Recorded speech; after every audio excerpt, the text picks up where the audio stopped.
Mga katupa, isang dating manggagawa o pastor at anak-anakan ni Eli Soriano na ang dating daan o kilala sa tawag na Church of God International sa panahon ni Soriano at sa panahon ngayon ni Daniel Rason.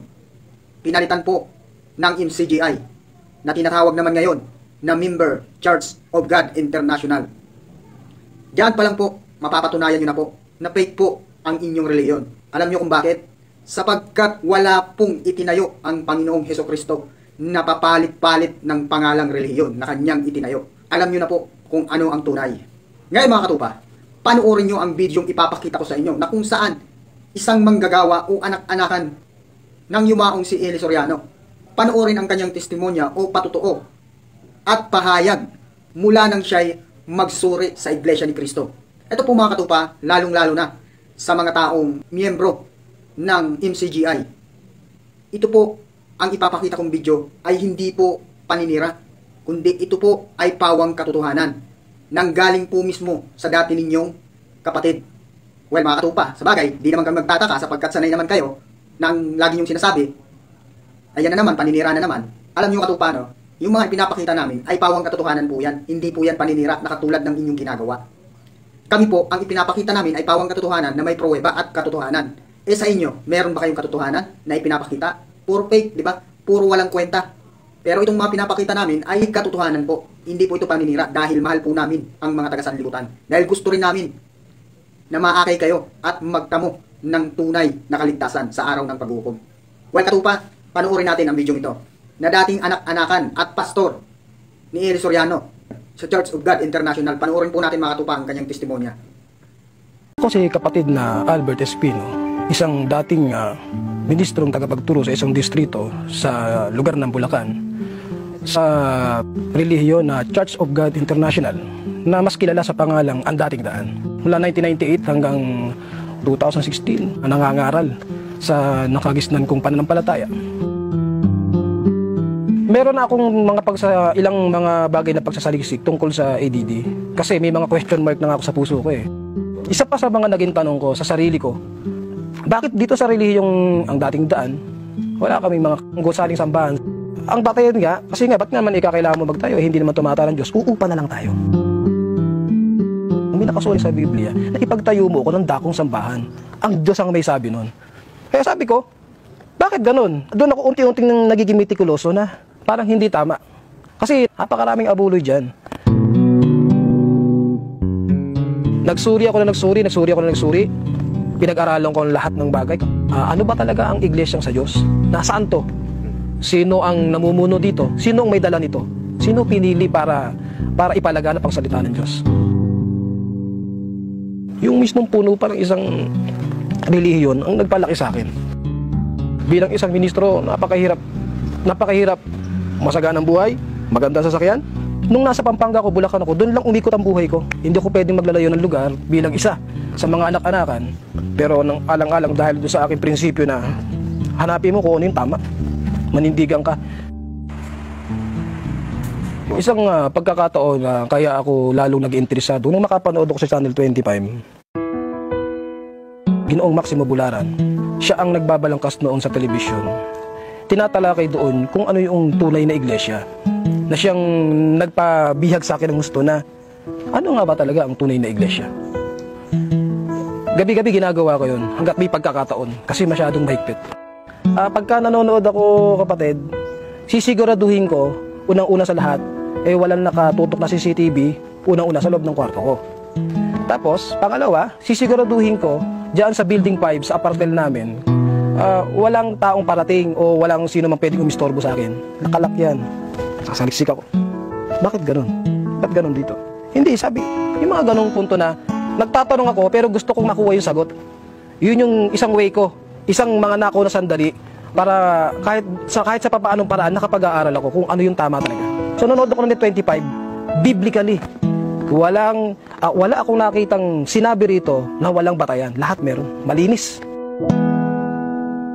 2008 or 2009 or pababa pa. Nag-attempt na ako na magsuri sa iglesia, nagpa-doktrina na nga ako eh. Tapos, natapos ko doktrina, sumasamba na lang ako. Ang problema, hindi ako nakapanindigan. Hindi pa buo yung prinsipyo ko na yung totally na hubog na kaya ko to, hindi. Kasi meron akong sinasaalang-alang, mga mahal ko sa buhay. Nung umalis ako sa ang dating daan o Church of God International, ang isang goal ko lang sa buhay ito lang, hahanapin ko siya. Sa 33 ng Mateo, hanapin mo muna ninyo ang kaharian ng Diyos, ang lahat ng ito'y dadagdag, siya bahala. Yun yung prinsipyo ko. Hinanap ko yung kapilya, kaya ako nadoktrinahan, ako mismo naghanap. Hinanap ko yung kapilya, saan ba may kapilya rito? Sa aking paglalakad, habang naghanap ako ng trabaho, nakakita ako ng isang lalaki na nakabarong. Nakapagtanong ako sa kanya, hindi ko naman sukat akalain na siya'y manggagawa ng Iglesia ni Cristo. Sa kanya ako aksidente nakapagtanong na, pwede po ba magtanong? Ito ang una kong tanong, saan po ba rito may kapilya ng Iglesia ni Cristo? Ang sagot sa akin ng manggagawa, kapatid, hindi mo ba nakikita? Alin po? Ayan sa likod ko ang Iglesia ni Cristo. Nang ilabot ako, nagulat ako na. Parang itinuro sa akin ngayon ng Ama na, dito ka magpapatuloy ng pag-aaral ng salita ng Diyos. Hindi ko po akalain na yung mapagtatanungan ko, manggagawa pala ng Iglesia ni Cristo. Nang masumpungan ko ang gusaling sambahan sa lokal ng Calamba, nakita ko doon yung pagpasok ko, nagsuri ako. Pagpasok ko sa loob, nakita ko yung kaayusan. Yung pagmamahal ng mga kapatid. Pangunahin na yung nangangasiwa dito. Kung paano niya pinahahalagahan ang gusaling sambahan. Yung sa pinanggalingan ko, pagpasok mo, may tindang lumpia. Maraming tindahan. Doon, sa ang dating daan sa pinanggalingan ko. Pagpasok mo pa lang doon, may tindang damit, may kantin dito, may water station dito, meron dito nagtitinda ng cotton candy, may nagtitinda rito ng diaper. Lahat, nandun na. Parang Divisoria. Samantalang nung pagpasok ko sa kapilya, naalala ko yung nakasulat sa Biblia, 14:40 ng unang Korinto, gawin nating may karapatan at kayusan ang lahat ng bagay. Sabi ko, nakakaramdam ako ng pagmamahal na ito ang tama. Totohanan sinasabi kasi. Lalo ko pong na-realize na sa mga doktrinang napag-aralan ko doon, karapat-dapat, magtayo ng gusaling sambahan ang Iglesia ni Cristo alang-alang sa ikaluluwalhati ng ating Diyos Ama. Kailangan yon. Kasi yun ang nakasulat. Sa mga nasaksihan ko, lumalaki ang Iglesia. Dumarami ang Iglesia, dumarami ang kapilya. Walang korupsyon dito. Transparent, malinis. Dahil ang mga abuli ng kapatid may pinupuntahan. Nung makarating ako dito sa Central, alalahating ko na, pati yung Philippine Arena, sa nakita ko, ang daming nakapundar. Ang daming pwedeng makapagpatotoo. Masasaksihan naman ninyo kapag gusto ninyong makita talaga. Lahat ng bagay na yan, para yan sa ikaluluwalhati ng Diyos. Masasabi ko, ang Iglesia ni Cristo sa ngayon ay lumalaki, nagtatagumpay. Dito sa pag-anib ko sa Iglesia ni Cristo, sa pakiramdam ko ngayon, para akong isang yung tinatawag na kaloob ng Diyos na hindi masayod, hindi masabi. Yun yung nararamdaman ko eh. Salamat sa Diyos sa Kanya, nandyan siya. Salamat din sa Diyos dahil sa sugo nakarating sa amin ng Ebanghelyo ni Cristo. Ngayong nandito na ako sa totoong iglesia, ang Iglesia ni Cristo na itinayo ng ating Panginoong Hesukristo,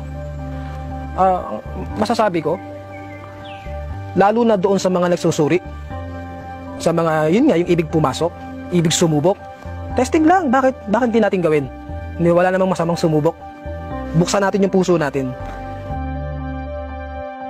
Ako po si kapatid na Albert Espino, dating ministro sa isang distrito ng ang grupong Ang Dating Daan o Church of God International, at ikinararangal ko na ako'y Iglesia ni Cristo.